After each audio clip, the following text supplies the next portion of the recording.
Good morning. It's Friday, July 14th, about 6 a.m. Central Time. Looking at the precious metals overnight, they're flat to slightly weaker. You got gold down about $3, 1960. You got silver unchanged, but it just poked up about 6 cents, right at $25 for September. I think you're going to have a little bit of a tug of war going around that level there, so a little bit of a psychological level. A lot of people are playing it, a lot of new active traders in that market as well. So the copper market down to $392, platinum down to $981. So market really extending its gains on that Wednesday CPI data. They noted PPI is really a non-event whatsoever, and really the focus yesterday was that initial claims number. That's why the gold market had lagged. We saw gold kind of come in and out of unchanged most of the day, where some of the other metals here like silver really took off to the upside. Remember, silver is your higher beta gold oftentimes. So getting back into those numbers here, the Federal Reserve, it's really their policy right now, at least the way that I read it, they've got two different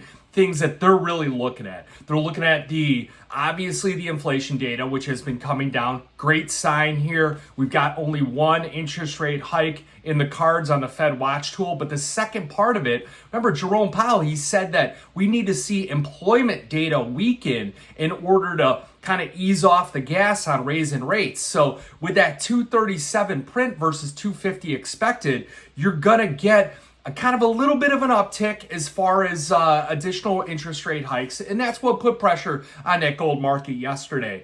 So, over the weekend, probably going to do a lot of analyzing, a lot of reading, technicals versus fundamentals. Is this a new trend? Is this just a little bounce here within the bear market that we've seen recently in the metals?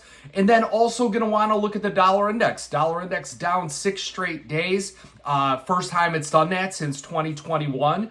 Will there be short covering in the dollar index? You've got some inflation data coming out in other foreign currencies. Could take those foreign currencies higher, pushing the dollar index down more. Or if they're misses, like if they start to experience what we have, you're going to see some short covering the dollar index, probably some pressure on these markets. So, we're also going to want to look this weekend, how is the ETF flows? Because, on silver, 3 out of 4 straight weeks it's been down. Gold, it's been down for about 4 or 5 sessions in a row.